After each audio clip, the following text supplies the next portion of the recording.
మెట్ట ప్రాంతమైన రంగంపేట మండలంలో వర్షాలు పడక చెరువుల్లో నీరు లేక పంటలు ఎండిపోతున్నా ప్రభుత్వానికి పట్టదా అని మాజీ MLA YSRCP coordinator doctor Satish Suryanarayana Reddy ప్రశ్నించారు. కూటమి పాలకులకు రైతుల కష్టాలు కనిపించకపోవడం దారుణమని ఆగ్రహం వ్యక్తం చేశారు. ఆయన శనివారం రంగంపేట మండలంలోని ఎండిపోయిన పొలాలు, చెరువులను పరిశీలించారు.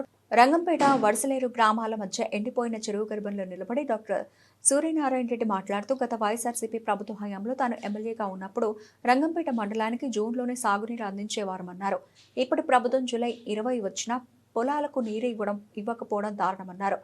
చాగల్నాడు, పుష్కర, వెంకటనగరం ఎత్తిపోతుల పథకాల ఆయకట్టులో గల పొలాలను డాక్టర్ సూర్యనారాయణ రెడ్డి పరిశీలించి అక్కడి రైతులతో మాట్లాడారు. అప్పులు చేసి పెట్టుబడి పెట్టి సాగు ప్రారంభించామని నీరు లేక పొలాలు బీడువారిపోతున్నాయని రైతులు వాపోయారు. వైఎస్ఆర్సీపీ రైతుల పక్షాన అండగా నిలబడి న్యాయం జరిగే వరకు పోరాడుతుందని హామీ ఇచ్చారు.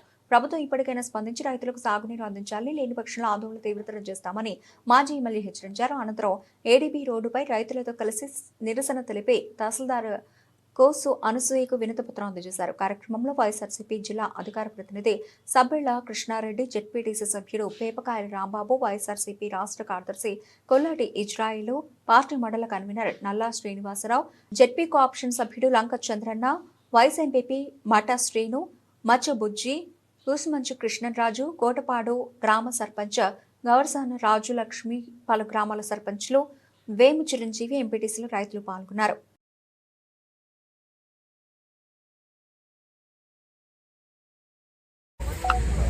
రంగంపేట మండలం అనపర్తి నియోజకవర్గంలో మెట్ట ప్రాంతం. ఇక్కడ మరి సాగునీరుకి చాలా కష్టం. ఎందుకంటే లిఫ్ట్ ఇరిగేషన్ లేకపోతే ఇక్కడ సాగునీరు అవ్వదు. కేవలం చెరువులు, బోర్లు, లిఫ్ట్ ఇరిగేషన్ మీద ఇక్కడ మరి రైతులకు ఆధారం. అటువంటిది వైఎస్ఆర్ కాంగ్రెస్ పార్టీ హయాంలో ఎప్పుడూ కూడా మేము జూన్ 15 కల్లా కూడా నీరు అందించేవాళ్ళం. మండలంలోని అన్ని గ్రామాలకి కూడా చెరువులన్నీ కూడా నింపేవాళ్ళం. ఇక వైఎస్ఆర్ కాంగ్రెస్ పార్టీ అధికారంలోకి వచ్చిన తర్వాత సుమారు 40 లక్షలు నా సొంత నిధి, అదేవిధంగా మన రాజానగరం శాసనసభ్యులు గౌరవనీయులు శ్రీ జక్కంపూడి రాజా గారు సుమారు 60-70 లక్షలు అయినా ఖర్చు పెట్టి ఈ కాలువలన్నీ కూడా బాగు చేయించడం జరిగింది. చరిత్రలో ఎప్పుడూ లేని విధంగా ఈ ఎత్తిపోతల పథకాలు, అంటే ఇటు చాగల్నాడు కానీ వెంకటనగరం కానీ ఎత్తిపోతల పథకాలు స్టార్ట్ అయిన తర్వాత చివరి వరకు నీరు అందించిన ఘనత, స్టార్టింగ్ మొదటి సంవత్సరం తప్ప మళ్ళీ ఎప్పుడు అందలేదు, మళ్ళీ అందించిన ఘనత వైఎస్ఆర్ కాంగ్రెస్ పార్టీ హయాంలో మాత్రం చాలా గర్వంగా చెప్పవచ్చు. అటువంటిది ఈ రోజున జూన్ 15 కాదు కదా, జూలై మరి 20కి వచ్చేస్తుంది. ఇంకా నెలాఖరు అయిపోవచ్చు కూడాను. ఇప్పటి వరకు కూడా ఒక చుక్క నీరు కూడా ఇక్కడ కాలువల నుంచి మరి ఇక్కడ పంటలకి ఎవరికి కూడా నీరు అందలేదు.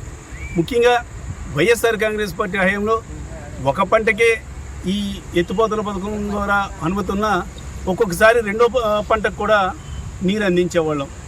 ఇక్కడ ఈ ప్రభుత్వం వచ్చిన తర్వాత ఇక్కడ మరి ఈ రోజు వరకు కూడా నీరు లేదు. ఇక్కడ పశువులకు కానీ, మనుషులకు కానీ, అదేవిధంగా వ్యవసాయానికి కానీ, ఆఖరికి పక్షులకు కానీ ఇక్కడ నీరు రావాలంటే ముందు చెరువులు నిండాలి.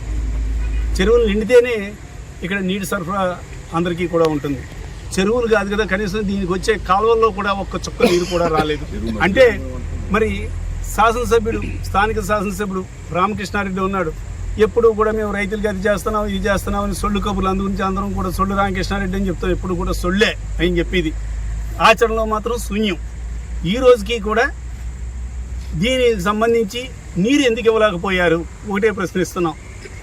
దీనికి ఒకటే కారణం, మా లెక్క ఒకటే, ఇక్కడ చెరువుల్లో మట్టి అమ్ముకోవాలంటే చెరువులు పొడిగా ఉండాలి, నీరు ఉండకూడదు. రైతులు ఏవైపోతే నాకే, పశువులు ఏవైపోతే నాకే, పక్షులకు నీరున్నా లేకపోయినా పర్వాలేదు, ఏవైనా పర్వాలేదు, పంటలు పండినా పండకపోయినా మాకు నష్టం లేదు. మాకు కావాల్సింది మా ఆదాయం.